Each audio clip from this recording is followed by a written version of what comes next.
हर बार उजड़ के फिर खड़ा हुआ।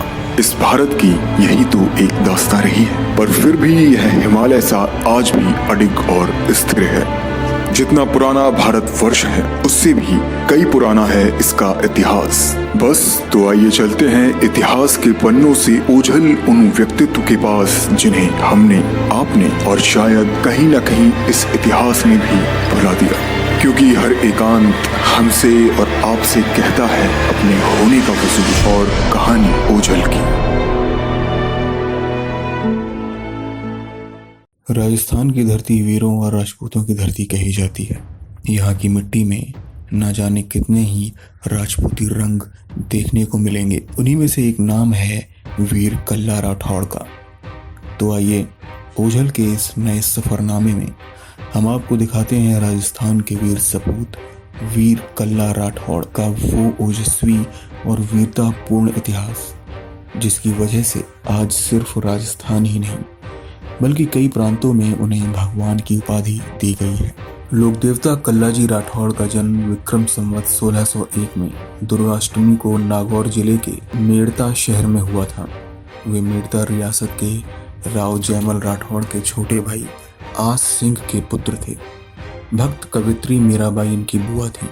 इनका बाल्यकाल मेड़ता में ही बीता, लेकिन बाद में वे चित्तौड़ दुर्ग में आ गए। वे अपनी कुलदेवी नागणेशी जी माता के भक्त थे। कल्ला जी प्रसिद्ध योगी संत भैरव नाथ के शिष्य भी थे। माता नागणेशी की भक्ति के साथ साथ वे योगाभ्यास भी करते थे। कल्ला जी ने औषधि विज्ञान की शिक्षा भी प्राप्त की थी। वे 4 हाथों वाले देवता के रूप में प्रसिद्ध हैं। इनकी मूर्ति के 4 हाथ होते हैं। इनकी वीरता की कथा बड़ी प्रसिद्ध है।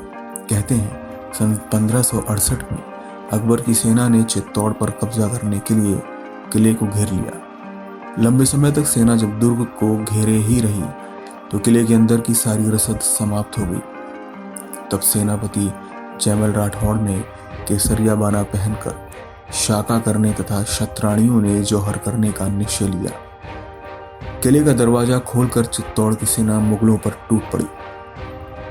युद्ध में सेनापति जयमल राठौड़ पैरों में घाव होने से घायल हो गए। उनकी युद्ध करने की तीव्र इच्छा थी, किंतु उनसे उठा नहीं जा रहा था। कल्ला जी से उनकी ये हालत देखी नहीं गई। उन्होंने जयमल को अपने कंधों पर बैठाकर दोनों हाथों में तलवार दे दी एवं स्वयं भी दोनों हाथों में तलवार लेकर युद्ध करने लगे। इस प्रकार वे दोनों चाचा भतीजे दुश्मन सेना पर टूट पड़े और दुश्मनों की लाशों का ढेर लगा दिया। हाथी पर चढ़े हुए अकबर ने यह नजारा देख तो वह चकरा गया। उसने भारत के देवी देवताओं के चमत्कारों के बारे में सुन रखा था। इस दृश्य से वह अचंभित हो गया। उसने सोचा कि यह भी 2 सिर और 4 हाथों वाला कोई देवता है। काफी देर वीरता पूर्वक युद्ध करने पर कल्ला जी व जयमल जी काफी थक गए। मौका देखकर कल्ला जी ने चाचा को नीचे जमीन पर उतारा एवं इलाज करने लग गए। तभी एक सैनिक ने पीछे से वार कर उनका सिर काट दिया। फिर भी वे बहुत देर तक मस्तक में धड़ से ही मुगलों से लड़ते रहे। उनकी इस वीरता एवं पराक्रम के कारण वे राजस्थान के लोक जगत में 4 हाथ वाले लोक देवता के रूप में प्रतिष्ठित हो गए। पूरे मेवाड़, पश्चिमी मध्य प्रदेश तथा उत्तरी गुजरात के गांवों में उनके 4 हाथ वाली मूर्तियों के मंदिर बने हुए हैं। चित्तौड़ में जिस स्थान पर उनका बलिदान हुआ वहां भैरव पौल पर एक छतरी बनी हुई है।